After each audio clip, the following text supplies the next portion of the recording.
Margolis, good morning. Good morning, Your Honor. May it please the court, I am Jonathan Margolis. With me is the invaluable Beth Myers, and we represent the plaintiff appellant, Helen Brown. This case presents the court with an opportunity to declare that public and private employers are to be treated alike under Chapter 151B for all purposes. If the court takes up that opportunity, it will be a clarification of the law as it now stands, I suggest, not an extension of it. As a number of cases with which I suspect you're fully familiar have stated, Chapter 151B includes a full range of remedies. Full range of remedies includes interest.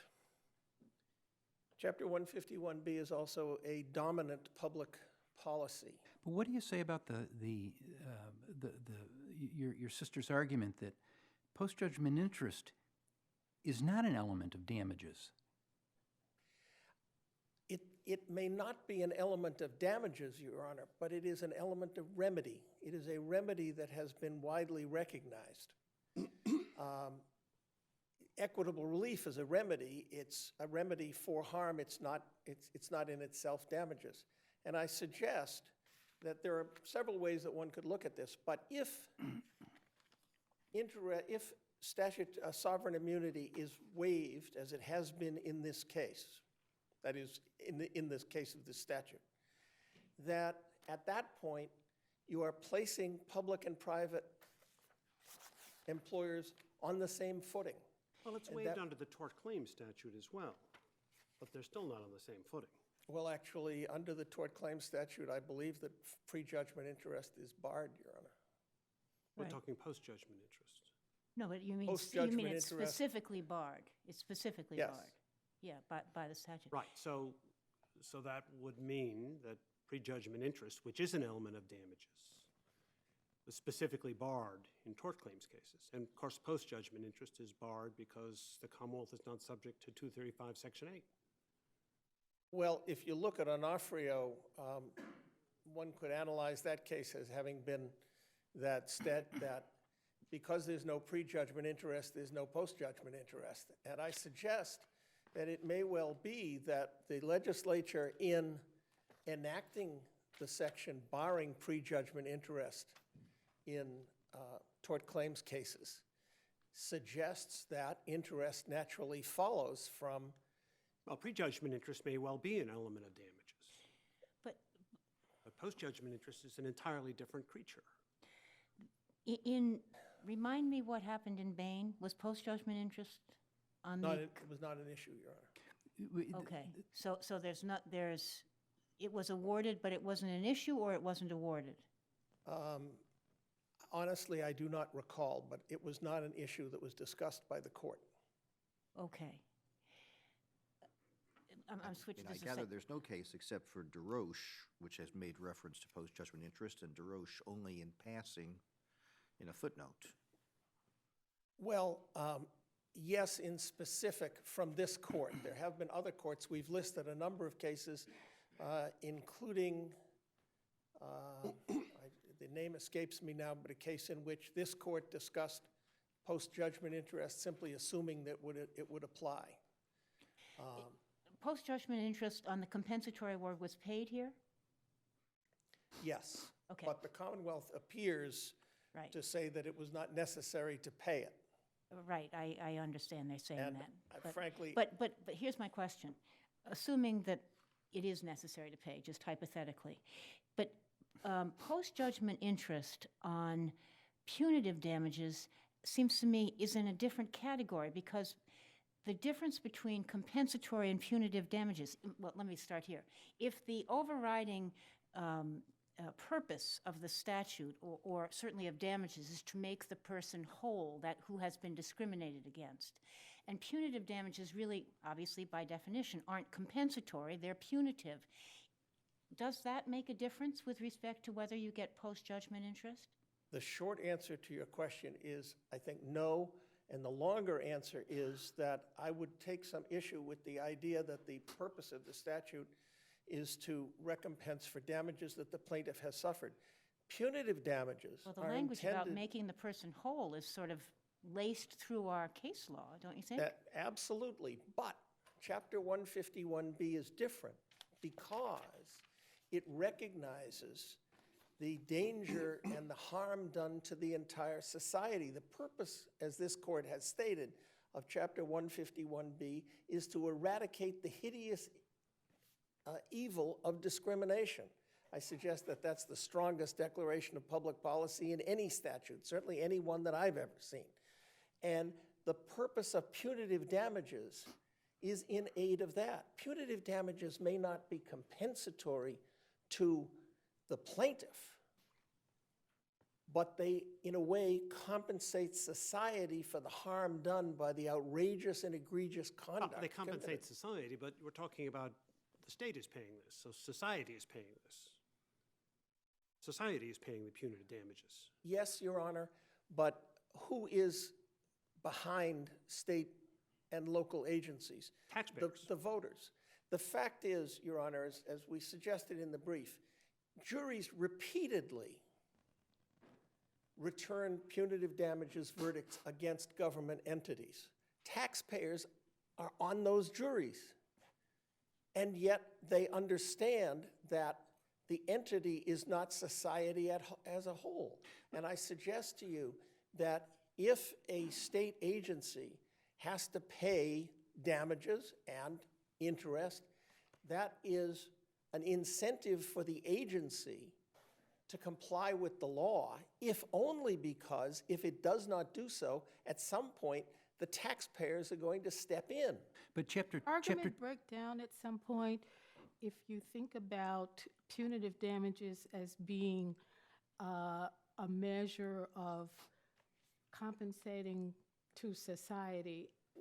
How is it that the individual then benefits from that, apart from the compensatory award that the individual is going to get? So why should the individual be the beneficiary of that? That's a very good question, Your Honor, and I'm glad you asked it because I think I have a good answer for it. You thought of it beforehand. And that is the legislature has made this decision. The legislature does not have to do so. The legislature could say that punitive damages go half to the individual as an incentive to bring the lawsuit, and half to perhaps legal services agencies or some other, the agencies that receive interest from IOLTA accounts. There are alternatives that the legislature could have done. The legislature chose to award punitive damages to the individual. And, in real life, it's not as if individuals are getting rich on punitive damages. The individuals go through tremendous strain that is often not compensated for bringing their actions. As I'm sure we all know, juries are not permitted to award damages for for emotional distress during the progress of the lawsuit as a result of the lawsuit. But that's often a tremendous strain on individual litigants. It takes tremendous courage to go up against the power of a state agency, especially because frequently individuals continue to work in that agency. Well, they get the punitive damages award, but that's not to say they should have post-judgment interest as well. Your Honor, I suggest that the strongest reason why punitive damages should be accompanied by interest is that it carries out the purpose of the statute. But the purpose of Chapter 235, Section 8 is, or at least one of the purposes, is to exempt the state from the payment of post-judgment interest. In at least two situations, Chapter 79, Section 37, and Chapter 258, Section 9A, the legislature has specifically provided that the state will pay post-judgment interest. It hasn't done so in this case. Isn't that some indication that the legislature intends that post-judgment interest not be paid for violations of Chapter 151B? Well, Your Honor, in the Tadino case, you had a case under Chapter 41, Section 111F, in which this court found that interest, post-judgment interest, was applicable. The statute makes no reference to it. And yet, not only did this court award post-judgment interest, but made specific reference to the decision in DeRoche from a few months before, stating that DeRoche stated that interest is payable. There's a full right of redress. Full range of remedy is the phrase that the court has used. And I suggest to you that a full range of remedy includes post-judgment interest.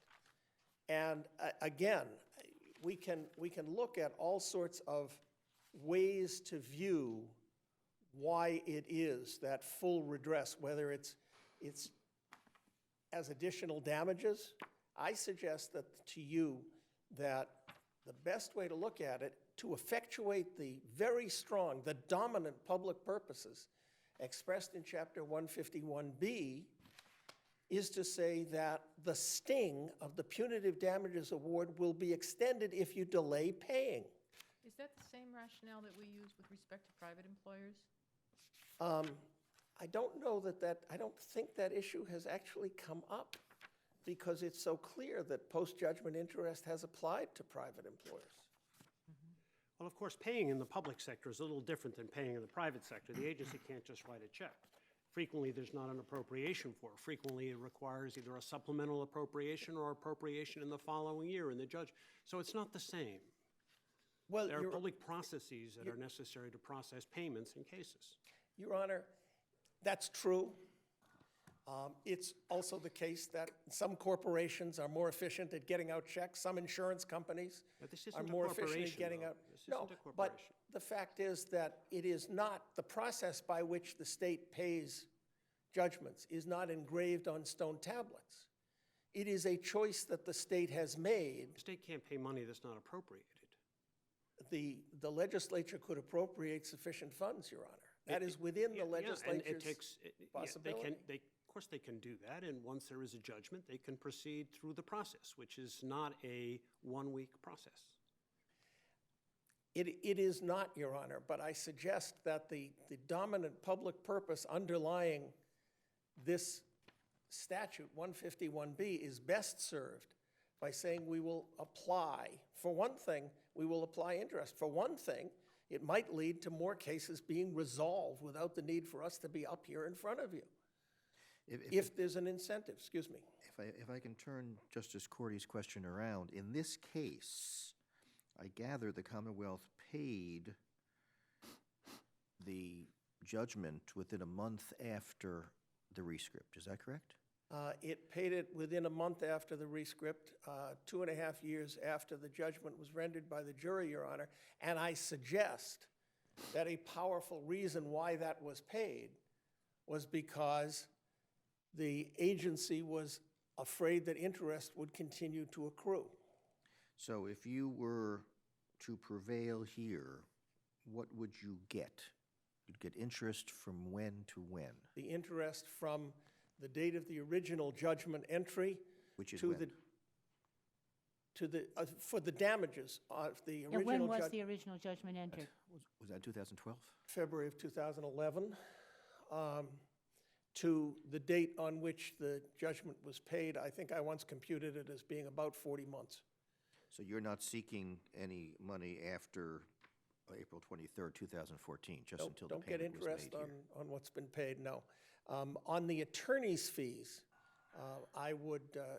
the date would be the date of entry for the judgment on attorney's fees, and frankly, I do not recall exactly when that was. It was, I believe, late in 2011 or early in 2012. I would just note as my time... Why was the 2.5 year, refresh my recollection about the 2.5 year delay? There was an earlier appeal, Your Honor. Who appealed?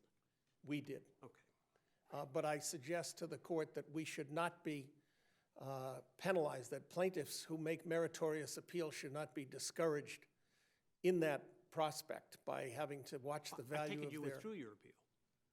I take it you withdrew your appeal. No, we went, the appeal was from a judgment of remittitor. Okay, and what happened? The appeals court upheld the remittitor, and this court refused further review. And then you accepted it. And then you And then withdrew. we accepted it, we waived a new trial and went back. So when do you say the judgment would run for? From the entry in The jury?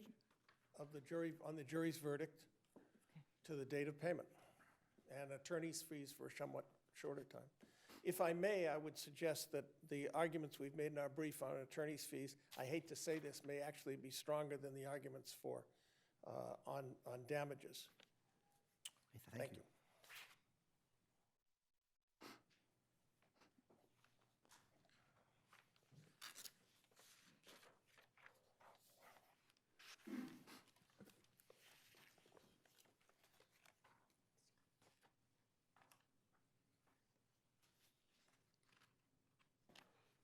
Good morning. May it please the court, my name is Sally Vanderweel, and I represent the Office of the Commissioner of Probation. And I'd like to jump right into the last question that was addressed, which is what is the nature of the award? What is the amount? Although the compensatory damages were never challenged and were awarded by the jury, the punitive damages, rather, and the attorney's fees and the costs were never a final judgment until after Ms. Brown revoked her election for a new trial. In fact, you could argue that the compensatory damages weren't either, because she had sought a new trial as a result of the remittitor award. So until March and April of 2014, there was no final judgment in this case, and the damages were paid in July and June and July. So actually, we've done our own calculation of what the amount of post-judgment interest would be if this court were to rule in favor of Ms. Brown. And that calculation is roughly, I believe it's $15,200. And it's a very small calculation for the first award of attorney's fees, which was $39,000, which was awarded in April and paid in June. And then there's a 4-month time frame for the $360,000 further award. So that's our position, that we're not talking about large money here, that actually the Commonwealth paid in a timely fashion. Now, as this court seems to understand— So where do we go with that? I mean, I understand you did that. Not all governments may. Is it the view that you should pay upon the judgment and therefore essentially moot this issue of post-judgment interest? No, Your Honor, that's not our position. Our position is, as Justice Cordy pointed out, that sometimes payment is made more difficult when it's the Commonwealth. It also is our position, as we've made very clear in our brief, that under 235 Section 8, there is no payment of post-judgment interest against the Commonwealth. And our position is that's what governs here today. It is, I understand it's a very different statute, but it is the case, right? That Todino did not, does the statute, 41 Section 111F, or whatever it is, doesn't have a provision for post-judgment interest, does it? That's correct, Your Honor. And in fact, I would argue that the Todino court didn't hear an argument with regard to 235 Section 8, because it's not what the underlying statute language is, unless that language is very clear. It's 235 Section 8. Now, the language in Todino, however, was fairly broad, and in Todino and Mameron, which are the two cases I think that were cited by the opposing side in their brief, the language was very clear with regard to what the language in the statute was. And the language in Todino, under 41 Section 111F, is that this was an officer who was injured in the line of duty who needed to be awarded her pay. And it said, she shall be granted leave without loss of pay for the period of such incapacity. All amounts payable under this section shall be paid at the same times and in the same manner, and for all purposes shall be deemed to be the regular compensation. And this court in Todino found that because of the concern over the timeliness of payment, that in that instance, post-judgment should be awarded. And that's very different from the situation here, because what we're saying here is under 151B, Section 9, there is no reference to interest at all. And therefore, what we're saying is, to the extent that there is that the interest should be paid, it's pursuant to 235, Section 8. The legislature did not intend in Chapter 151B, Section 9, for post-judgment interest to be paid. Now, they've argued that prejudgment interest is paid pursuant to 151B, Section 9, but it's our position that post-judgment interest is different. It's a separate claim. It's a separate claim, and essentially, it's really against a separate party.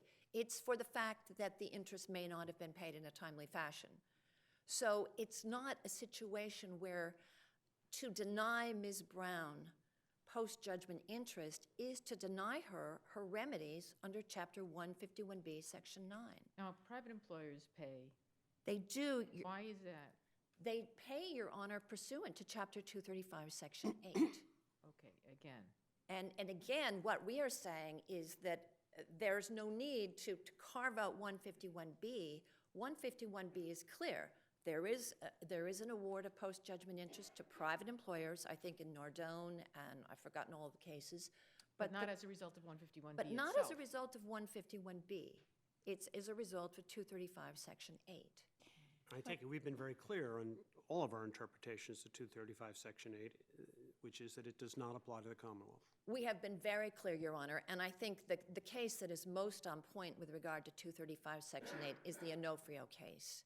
And in Onofrio, they were construing the Mass Tort Claims Act, Chapter 258. Yes, but it is true that the the Claims Act doesn't provide for prejudgment interest, right? It does not, Your Honor, and it also, as a result of Onofrio, it does not provide post-judgment interest. Well, yes, but I mean, it just is different because we have certainly interpreted section that 151B to include prejudgment interest. That's correct, Your Honor, and post-judgment interest is different from prejudgment I appreciate interest. that fact, but all I'm saying is that it seems to me D'Onofrio has some distinctions that are worth thinking about. Well, I understand that, Your Honor, but there are also many similarities between Onofrio and our case, and the greatest similarity is the enabling language of the Mass Tort Claims is identical to language in Chapter 151B, Section 9, in which it states that it shall be interpreted broadly, and also that the Commonwealth shall be treated as private employers.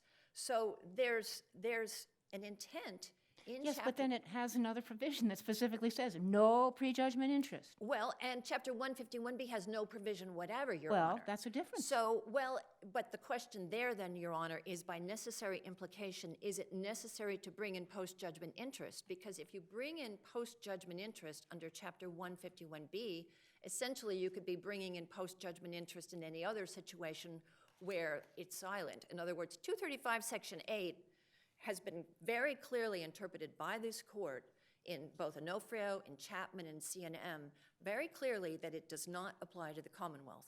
And if this court is to, for the purposes of Chapter 151B, bring in the Commonwealth and say that post-judgment interest applies, essentially you could do that with any other statute. Including 258, presumably. Including 258, Because absolutely, the Your Honor. legislature only said prejudgment. That's interest. exactly right, Your Honor. So you could say Onofrio is now overruled, and under 258, so that's the danger here. And frankly, we don't believe that it's necessary because our position is that post-judgment interest is a separate remedy. It isn't necessary to effectuate the purposes of Chapter 151B, Section 9. So it's our position. Let me follow up on something you said earlier with regard to Todino. I mean, obviously, the purpose of the discrimination law is enforced only to the extent that when somebody is found to have engaged in discrimination, that they ultimately do pay. So, while post-judgment interest may not be necessary to that, ultimately paying is. Is it your view that if you had a government entity which simply was delaying paying, because after all it has no obligation to pay post-judgment interest, that there could be sanctions imposed upon that government entity for its failure to pay, which would be undercutting the remedies of 151B? It is our view that there should be some remedy if the Commonwealth fails to pay, Your Honor. Whether or not sanctions are paid, obviously to the... What remedy then would you Well, say would be appropriate? the remedy might be a writ of mandamus. The remedy might be a separate court action. I believe actually in the CNM case, there was a court action seeking post-judgment interest, and that's in CNM where they found that post-judgment interest wasn't payable. Can property owned by the Commonwealth be attached on judgment? I don't believe so, Your Honor, no. Well, I don't know. Let's go back to the clean elections case in which, Secretary's desk was sold out from under his feet. right, I mean, I don't Cars and believe, Your property. Honor, I'm sorry, and cars and property. and cars can be attached, that's true. So I don't believe, Your Honor, that Ms. Brown, had we not paid, would have been left without a remedy. But my point is that the remedy of post-judgment interest is not available. The legislature has not added interest when the legislature enacted Chapter 151B, Section 9, and we don't believe that it's necessary to write it in by necessary implication because the remedy for late payment is essentially not the same as the remedy for discrimination. It's essentially against a different party. It would be against the Commonwealth for late payment. It's not against the individual who discriminated against Ms. Brown. So, What would be the monetary sanction? How would you calculate that if you can't impose post-judgment interest for late payment? What would that be? that's a good question, Your Honor. As I said, I think it would be essentially just a claim against the Commonwealth as through mandamus or something for No, payment. But Well, let's assume a private party doesn't pay. There's a judgment outstanding. How does one collect that judgment? One sues on the judgment. Right. And that's what would happen here. They would sue on the judgment. Right, but the Well, but difference, you'd the have a- difference is they're getting 12% interest, and that does induce That's absolutely defendants right, Your Honor. ultimately to pay up. So, I mean, the concern that I have is if the government has no incentive to pay because of interest, we may have to deal with that issue of undue delay, which would be thwarting the remedy of a judgment. That's right, Your Honor. And if that were to happen, that would be the case. That's not the situation here. I know that. And the point is that the legislature, rather, was well aware of that issue when it passed 235 Section 8. And this court has consistently held that post-judgment interest is not payable by the Commonwealth. And if this court were to decide today that by necessary implication, post-judgment interest has been written into Chapter 151B, essentially it negates Chapter 235 Section 8. And of course, the legislature has written post-judgment interest into very specific causes of action against the Commonwealth. Correct, Your Honor, such as the eminent domain statute, where, and again, that's another reason we believe that 235 Section 8 doesn't apply here, because it wouldn't have been necessary to enact Chapter 79, I think it's Section 37, the interest statute under the eminent domain case. And I think Your Honor mentioned one of Your Honors mentioned another statute under which Well, post-judgment interest is I mean, awarded. but to go back to Todino, I mean, I'm not saying that this is the same, but the point is, if this court were to determine, as the argument has been made by the plaintiff, that it is necessary to award post-judgment interest in order to fulfill the statutory purpose of 151B, the fact that it's not listed in 235 Section 8, I suggest, would not be a bar to the court doing that. If this court were to determine that by necessary implication the award of post-judgment interest was required under Chapter 151B, I would agree with Your Honor, except that I don't believe that is the case. No, And I I've said- appreciate that. And as I've said, the reason I don't believe that's the case is that post-judgment interest is a different animal. It's a completely different statute, and it has been determined from not from time immemorial, but from the time it was enacted, that it does not apply to the Commonwealth. And for this court to then look at Chapter 151B, where there is no language about interest, and then say, we find not only that is there a necessary pre-judgment interest, but also post-judgment interest, essentially has the impact of making 235 Section 8 really meaningless with regard to claims against the Commonwealth. So, Well, I mean, there is language 151B which separates it from other statutes, in that we are to construe it liberally to accomplish its goals, and it defines as persons governments. So one can interpret it liberally to ensure that governments do not engage in discrimination, and if they're found to have engaged in discrimination, that they pay up. Well, 258 has the same language. but that's exactly right, Your Honor. As Justice Cordy just pointed out, the language is identical to that in 258, and that this court in Onofrio construed it and said that that does not necessarily mean that post-judgment interest needs to be paid pursuant to it, to further the goals of the statute. Now, I agree with Your Honor. The Commonwealth is listed as an employer. Punitive damages are awarded, attorney's fees are awarded, and costs are awarded. Those are specifically enumerated terms which apply. And in fact, I think Justice Botsford asked about Bain and asked what happened in Bain. What happened in Bain is that they were seeking punitive damages against the Commonwealth, and the court actually went through a full analysis of sovereign immunity to determine whether or not, even though the Commonwealth is named as an employer and punitive damages are listed, whether or not, nevertheless, they should still impose punitive damages. And the court in Bain essentially said, here, where the language is clear, we are imposing punitive damages against the Commonwealth. And it's our position that there is no language with regard to post-judgment interest, that DeRoche is not on point, and that it dealt with a Chapter 151B, Section 5 case, where they were awarding interest not under... But you really think the distinction in terms of interest depends on whether it's brought under Section 9 or Section 5?